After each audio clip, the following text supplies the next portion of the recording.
दोस्तों, आज की यह कहानी सिर्फ एक डीएसपी की कहानी नहीं है। यह उस इंसान की कहानी है जिसने अपनी आंखों से अपनी पत्नी को जलते देखा, जिसने अपनी जिंदगी को उसी आग में खाक होते महसूस किया और जिसने फिर एक दिन उसी पत्नी को जिंदा देखा, एक मासूम बच्चे को गोद में लिए हुए। इस कहानी के मुख्य किरदार हैं डीएसपी आदित्य शेखावत, उसकी पत्नी नैना और वह बच्चा जो इस पूरी कहानी की सबसे बड़ी सच्चाई है। आदित्य की जिंदगी में सब कुछ उस दिन खत्म हो गया था जिस दिन उसने नैना की चिता को आग दी थी। लेकिन आगे की कहानी में मौत झूठ बन जाती है, अपनों के चेहरे से नकाब उतरते हैं और एक मां अपने बच्चे को बचाने के लिए हर डर से लड़ती है। सवाल बस इतना है, क्या इंसाफ वक्त पर पहुंचेगा या फिर सच सामने आकर भी किसी और की कुर्बानी मांग लेगा? कहानी को अंत तक जरूर सुनिए। अगर दिल छू जाए तो लाइक कीजिए, कमेंट में अपनी भावना लिखिए और चैनल को सब्सक्राइब कीजिए। रात के ठीक 10 बज चुके थे। जयपुर से दिल्ली जाने वाली एक्सप्रेस ट्रेन अंधेरे को चीरती हुई अपनी पूरी रफ्तार में दौड़ रही थी। खिड़की के बाहर कभी खेत पीछे छूटते, कभी छोटे स्टेशन और कभी लंबी वीरान पटरियां। डिब्बे के अंदर पीली रोशनी फैली हुई थी। कुछ लोग ऊँघ रहे थे, कुछ मोबाइल में खोए थे और कुछ अपनी ही सोच में डूबे हुए थे। डीएसपी आदित्य शेखावत खिड़की के पास वाली सीट पर सीधे बैठे थे। उन्होंने सिविल कपड़े पहन रखे थे, लेकिन चेहरे पर वर्दी से ज्यादा सख्ती थी। आंखों के नीचे गहरी थकान थी और आंखों के अंदर 1 साल पुराना सन्नाटा। 1 साल पहले इसी महीने आदित्य की पत्नी नैना की मौत हो गई थी। पुलिस रिकॉर्ड में उसे सड़क हादसा लिखा गया था। डॉक्टरों ने मौत की पुष्टि की थी। रिश्तेदारों ने ढांढस बंधाया था। समाज ने कहा था जो हुआ किस्मत थी। लेकिन आदित्य जानता था किस्मत कभी इतनी बेरहम नहीं होती। नैना सिर्फ उसकी पत्नी नहीं थी, वह उसकी ताकत थी, उसका घर थी, उसकी हर सुबह और हर रात थी। जिस दिन उसने चिता को आग दी थी, उसी दिन उसके अंदर का इंसान भी राख हो गया था। उसके बाद से वह जिंदा तो था, लेकिन सिर्फ सांसों की वजह से। ट्रेन की रफ्तार के साथ आदित्य की यादें भी दौड़ रही थीं। नैना की हंसी, उसकी नाराजगी, उसकी छोटी छोटी बातें, सब कुछ दिमाग में घूम रहा था। तभी अचानक डिब्बे में एक आवाज गूंजी, चने ले लो, गरम गरम चने। आदित्य का दिल जैसे किसी ने मुट्ठी में जकड़ लिया। यह वही आवाज थी। यही आवाज सुबह चाय बनाते वक्त घर में गूंजती थी। यही आवाज रात को दरवाजा खोलते वक्त कहती थी, बहुत देर हो गई। उसने पल भर के लिए आंखें बंद कर लीं। शायद यह दिमाग का धोखा था, लेकिन आवाज फिर आई, बाबूजी, चने ले लीजिए। आदित्य ने धीरे से आंखें खोली और गर्दन घुमाई। ट्रेन के गलियारे में एक औरत चनों की टोकरी लिए चल रही थी। हल्की रोशनी में उसका चेहरा साफ दिख रहा था और उसी पल आदित्य की सांस अटक गई। वही आंखें, वही नाक, वही होंठ, वही चेहरा, वही नैना। उसका दिल जोर जोर से धड़कने लगा। दिमाग चिल्ला रहा था, यह नामुमकिन है, वह मर चुकी है। लेकिन दिल मानने को तैयार नहीं था। औरत पास से गुजरी। एक यात्री ने पैसे बढ़ाए। उसने हल्की मुस्कान के साथ चने थमा दिए। आवाज वही थी, लहजा वही था, अपनापन वही था। आदित्य अपनी सीट से उठ खड़ा हुआ। उसके होंठ कांपे। आवाज मुश्किल से निकली, नैना। औरत ठिठकी, धीरे से मुड़ी। उसकी नजरें आदित्य से टकराईं, कुछ सेकंड के लिए, लेकिन उन आंखों में पहचान नहीं थी, सिर्फ डर था। उसने नजरें झुका लीं और तेजी से आगे बढ़ गई। उस एक पल में आदित्य के अंदर कुछ टूट गया। उसने बिना सोचे समझे उसका पीछा किया। अगले डिब्बे में पहुंचा, लेकिन वह वहां नहीं थी, जैसे हवा में घुल गई हो। आसपास के यात्री उसे अजीब नजरों से देख रहे थे। कोई कुछ पूछ रहा था, लेकिन आदित्य के लिए पूरी दुनिया जैसे रुक चुकी थी। अगले स्टेशन पर ट्रेन रुकी। आदित्य उतर गया। उसने सीधे स्टेशन मास्टर से बात की। सीसीटीवी फुटेज देखी गई। स्क्रीन पर वही औरत दिखी, लेकिन इस बार उसकी गोद में एक छोटा सा बच्चा था, करीब 3 साल का। और जैसे ही आदित्य की नजर उस बच्चे पर पड़ी, उसके पैरों तले जमीन खिसक गई, क्योंकि उस बच्चे की आंखें बिल्कुल उसकी जैसी थीं। आदित्य ने एक पल भी वक्त नहीं गंवाया। स्टेशन के पीछे बनी बस्ती की ओर बढ़ गया। संकरी गलियां थीं, अंधेरा था, सन्नाटा था। तभी एक झोपड़ी से बच्चे के रोने की आवाज आई। आदित्य रुक गया। दिल तेजी से धड़क रहा था। उसने दरवाजा खटखटाया। पुलिस। दरवाजा खोलो। दरवाजा खुला। सामने वही औरत खड़ी थी, नैना, और उसकी गोद में वही बच्चा। आदित्य की आंखें भर आईं। नैना को सामने खड़ा देखकर आदित्य कुछ पल तक वहीं ठहरा रहा। उसे ऐसा लग रहा था जैसे आंखें जो देख रही हैं, दिमाग उसे मानने से इनकार कर रहा है। जिस चेहरे को उसने 1 साल पहले राख होते देखा था, वही चेहरा अब उसके सामने जिंदा खड़ा था। नैना ने बच्चे को अपनी गोद में और कसकर पकड़ लिया, जैसे किसी अनदेखे खतरे से उसे बचा रही हो। आदित्य ने बहुत धीमी आवाज में कहा, नैना, मैं आदित्य हूं।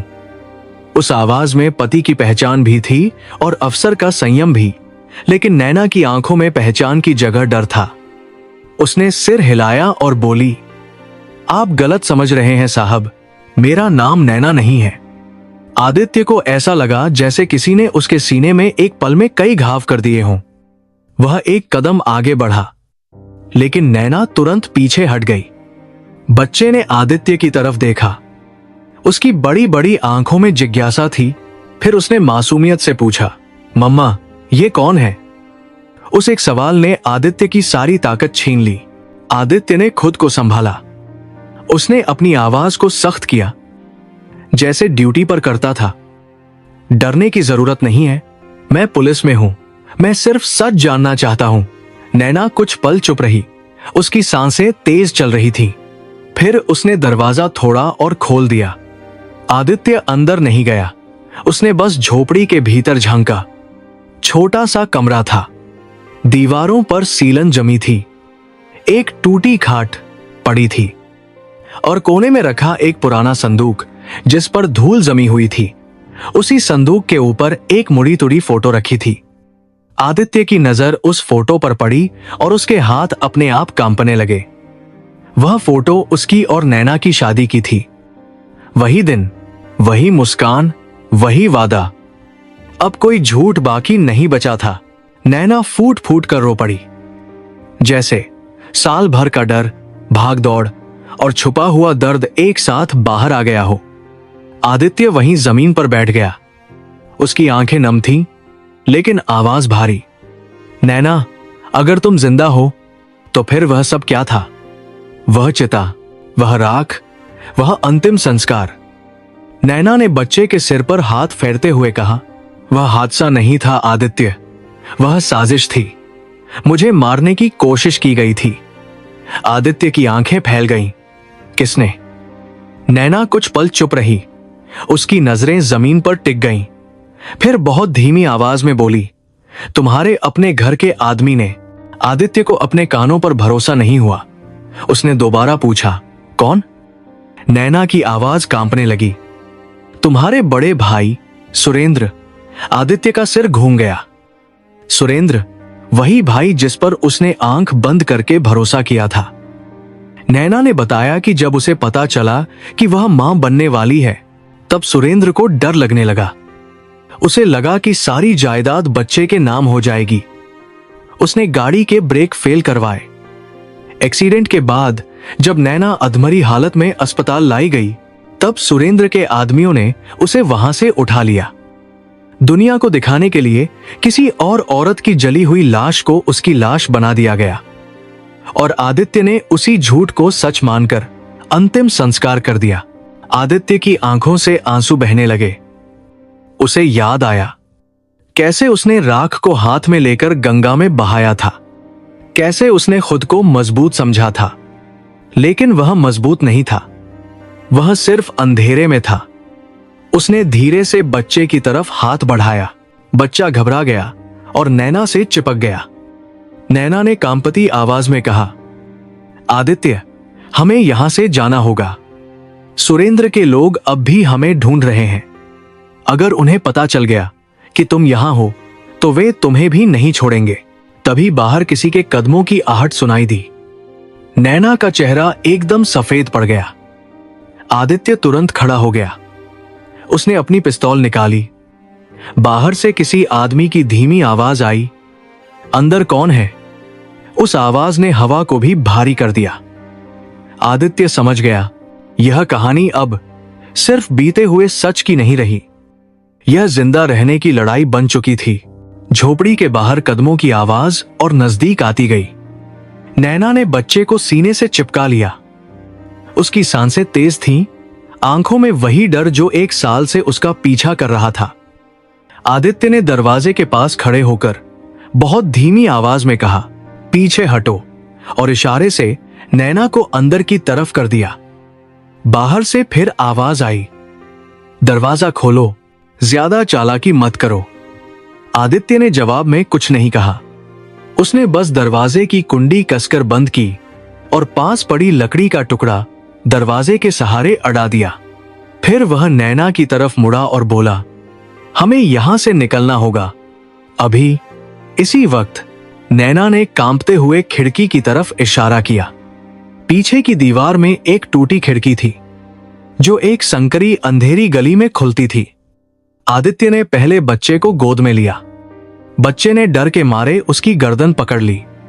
आदित्य ने बहुत धीरे से कहा, डरो मत, मैं हूं। फिर उसने बच्चे को खिड़की से बाहर उतारा और नैना को सहारा दिया। जैसे ही आदित्य खुद बाहर निकलने लगा, दरवाजे पर जोरदार लात पड़ी। लकड़ी चरमराई। किसी ने बाहर से गाली दी। आदित्य ने बिना वक्त गंवाए हवा में एक फायर किया ताकि सामने वाले कुछ पल के लिए रुक जाएं। उसी पल वह खिड़की से कूद गया। तीनों अंधेरे में भागने लगे। गली संकरी थी, जमीन गीली थी और दूर रेलवे ट्रैक की परछाइयां दिख रही थीं। पीछे से गोलियों की आवाज आने लगी। आदित्य ने नैना और बच्चे को अपने पीछे कर लिया। खुद ढाल बनकर चल रहा था।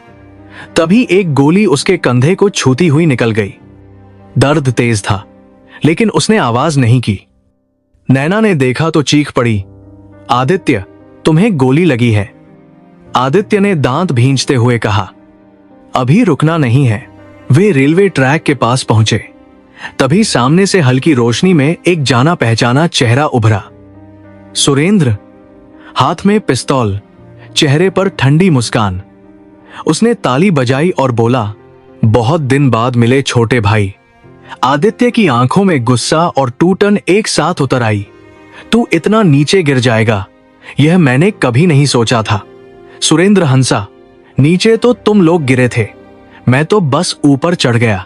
नैना ने कांपती आवाज में कहा, सुरेंद्र, बच्चे को छोड़ दो, यह तुम्हारा भतीजा है। सुरेंद्र की आंखों में कोई नरमी नहीं आई। उसने कहा, यही बच्चा तो मेरी सबसे बड़ी मुसीबत है। आदित्य ने एक कदम आगे बढ़ाया। सुरेंद्र ने पिस्तौल उठाई और बोला, एक कदम और बढ़ाया तो गोली चलेगी। उसी पल गोलियों की आवाज गूंजी।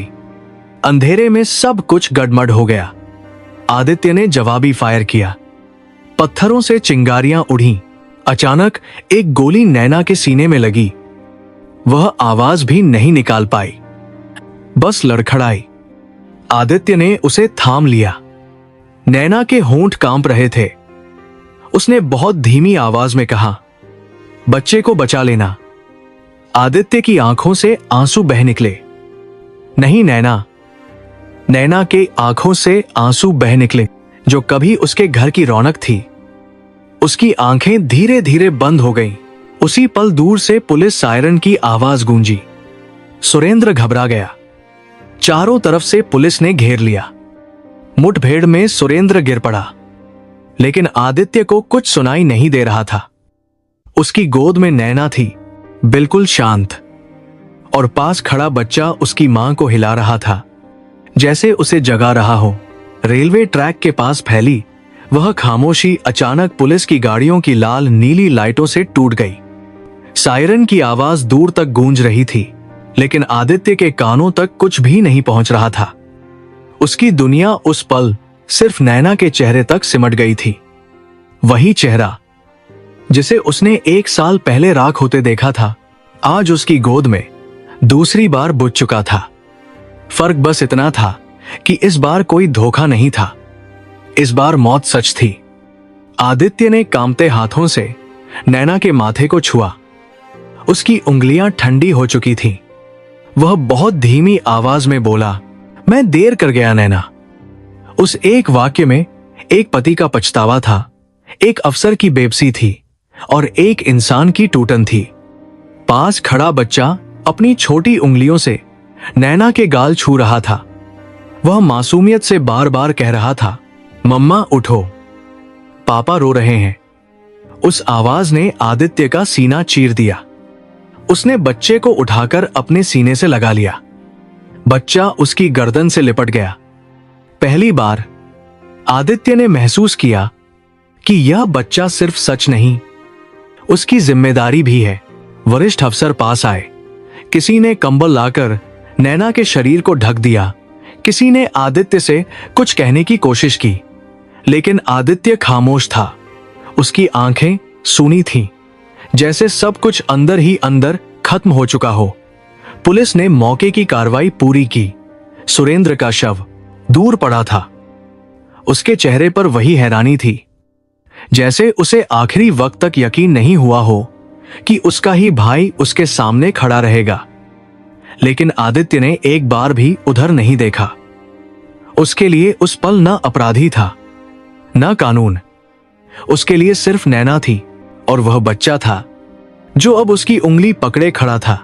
अगली सुबह सूरज निकला, वही सूरज जो हर दिन निकलता है। लेकिन आदित्य की जिंदगी में रोशनी के साथ जिम्मेदारी भी आ चुकी थी। नैना का अंतिम संस्कार फिर हुआ। इस बार कोई भ्रम नहीं था, इस बार हर आंसू सच्चा था। आदित्य ने खुद चिता को आग नहीं दी। उसने बच्चे को गोद में उठाए रखा, जैसे नैना को यह दिखाना चाहता हो कि तुम्हारा बेटा अब अकेला नहीं है। हवा में धुआं उठा। आदित्य की आंखों से आंसू चुपचाप बहते रहे। कोई आवाज नहीं निकली। दिन बीतने लगे। केस बंद हुआ।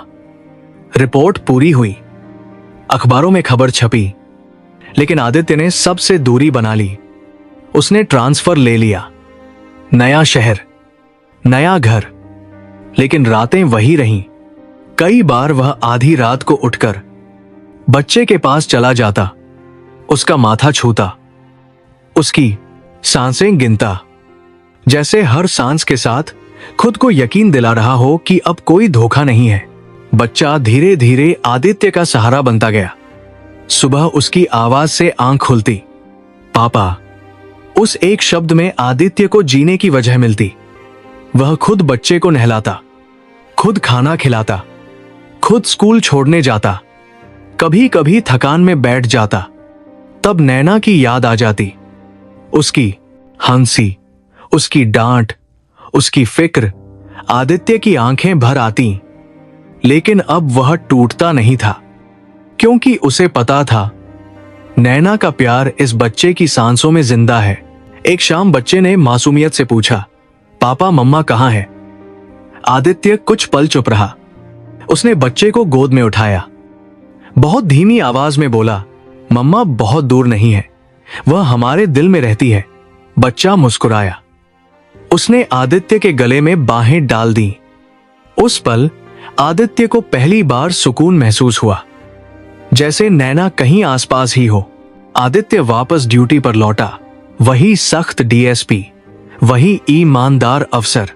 लेकिन अब उसकी आंखों में सिर्फ गुस्सा नहीं था, वहां समझ थी, जिम्मेदारी थी। हर उस औरत के लिए जो डर में जीती है, हर उस बच्चे के लिए जिसकी दुनिया किसी साजिश की भेंट चढ़ जाती है। आदित्य जानता था इंसाफ हमेशा जख्म नहीं भरता, लेकिन इंसाफ जरूरी है ताकि कोई और नैना अपनी जिंदगी के लिए भागती न फिरे। समय अपनी चाल से आगे बढ़ता रहा, लेकिन आदित्य के लिए हर दिन एक इम्तिहान था।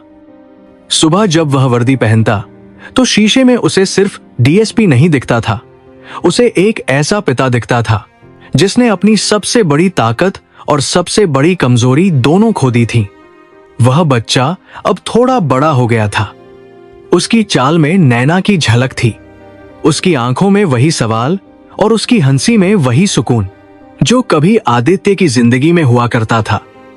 आदित्य हर रात उसे सुलाने से पहले उसके बालों में हाथ फेरता और मन ही मन नैना से बात करता, जैसे वह वहीं बैठी सुन रही हो। एक दिन स्कूल से लौटते वक्त बच्चे ने अचानक पूछा, पापा, सब बच्चों की मम्मी आती है, मेरी मम्मी क्यों नहीं आती? वह सवाल किसी गोली से कम नहीं था। आदित्य ने गाड़ी किनारे रोकी, कुछ पल चुप रहा, फिर बहुत धीरे से बोला, तुम्हारी मम्मी बहुत बहादुर थी, वह हमें बहुत प्यार करती थी, वह ऊपर से हमें देखती है। बच्चा कुछ पल सोचता रहा, फिर बोला, तो मैं बड़ा होकर पुलिस बनूंगा, मम्मी की तरह बहादुर। उस एक लाइन ने आदित्य की आंखें भर दी। उसने बच्चे को सीने से लगा लिया। उस पल उसे लगा शायद नैना ने जाते जाते यही ताकत उसके लिए छोड़ दी थी। ड्यूटी के दौरान आदित्य अब पहले से ज्यादा सख्त हो गया था, लेकिन यह सख्ती बेरहमी नहीं थी, यह जिम्मेदारी थी। हर केस में उसे नैना का चेहरा दिखता था, हर पीड़ित औरत में उसे नैना नजर आती थी। उसने अपने जिले में एक नई पहल शुरू की, घरेलू हिंसा और महिलाओं से जुड़े मामलों के लिए अलग टीम बनाई। कई लोगों ने कहा यह जरूरत से ज्यादा है, लेकिन आदित्य जानता था अगर एक भी नैना बच जाए तो उसकी जिंदगी का दर्द कुछ कम हो जाएगा। एक शाम ऑफिस से लौटते वक्त आदित्य उस रेलवे ट्रैक के पास रुका जहां नैना ने आखिरी सांस ली थी। वहां अब कोई निशान नहीं था, न खून न शोर, बस शांत हवा और डूबता सूरज। आदित्य ने आंखें बंद की। उसने बहुत धीमी आवाज में कहा, मैं तुम्हें बचा नहीं पाया, लेकिन मैं वादा करता हूं किसी और को टूटने नहीं दूंगा। हवा में जैसे एक पल के लिए ठहराव आया। आदित्य को लगा जैसे नैना की मौजूदगी ने उस वादे को सुन लिया हो। घर लौटकर उसने बच्चे को गोद में उठाया। बच्चा मुस्कुराया, पापा आज कहानी सुनाओ। आदित्य ने उसे सीने से लगाया। आज कहानी नहीं, आज सच्चाई सुनाऊंगा, उसने कहा। बच्चा चुपचाप सुनने लगा। आदित्य ने उसे बताया कैसे कभी कभी जिंदगी हमें तोड़ देती है, लेकिन अगर हम सच का हाथ न छोड़ें तो टूटकर भी कुछ नया बना सकते हैं। बच्चा शायद सब नहीं समझा, लेकिन उसने आदित्य की गर्दन पकड़ ली। उस पकड़ में भरोसा था। रात को जब बच्चा सो गया, आदित्य खिड़की के पास खड़ा होकर बाहर देखता रहा। आसमान में तारे थे। उसने एक तारे को देखकर मुस्कुराकर कहा, नैना तुम यहीं कहीं हो ना? जवाब में कोई आवाज नहीं आई, लेकिन आदित्य को जवाब की जरूरत भी नहीं थी, क्योंकि अब वह जान चुका था कुछ लोग मरकर भी कभी नहीं जाते। वे हमारे फैसलों में, हमारी हिम्मत में और हमारे प्यार में जिंदा रहते हैं। दोस्तों, जिंदगी हमेशा वैसी नहीं होती जैसी हम सोचते हैं। कभी कभी वह हमसे सब कुछ छीन लेती है ताकि हमें सिखा सके कि इंसान की असली ताकत क्या होती है।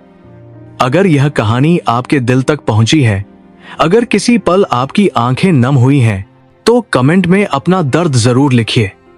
वीडियो को लाइक कीजिए, चैनल को सब्सक्राइब कीजिए और इसे शेयर कीजिए, क्योंकि हो सकता है आपकी एक शेयर किसी टूटे हुए इंसान को हिम्मत दे दे।